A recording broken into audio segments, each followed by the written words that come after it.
Well, So yes. that's awesome, man. And yeah, we were just talking pre and before the show about it, and it's only 300 people roughly across About the 300. I don't know the exact yeah. number. It changes every year. And a very small percentage are women. I'm happy to say I'm one of them. But, That makes sense. Yeah. women, when I first got into this industry in the 90s, went to the first BSCAI meeting, annual convention, and I looked around and I was one of a handful of women. It was totally male dominated. And I had come from retail management, fashion retail management. So I was used to dressing up every day, and I dressed up to go to the convention. And I looked around and I didn't see many suits and ties. I saw a lot of plaid flannel shirts. And I thought, which is nothing wrong with plaid flannel shirts. I just wasn't used to that kind of a look. So I thought to myself when I was first there, what have I done? Where am Right. I?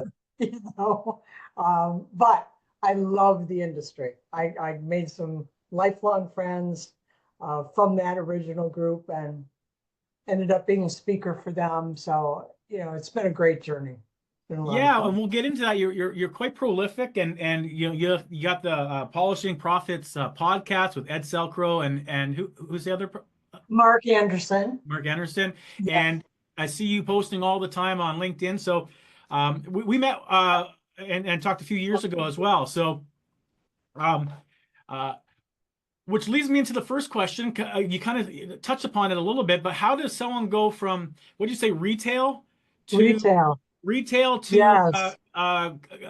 cleaning Cleaning business. cleaning? Yeah, it doesn't lie. Well, I think I got the entrepreneur gene from my father.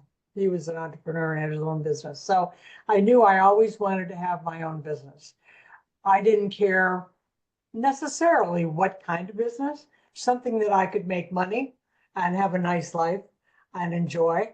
And where I lived at the particular time back in the 90s, which is where I still live today, um, service industries were really coming into fruition. Everything was based around service industries, and the market that I was in was very receptive to those.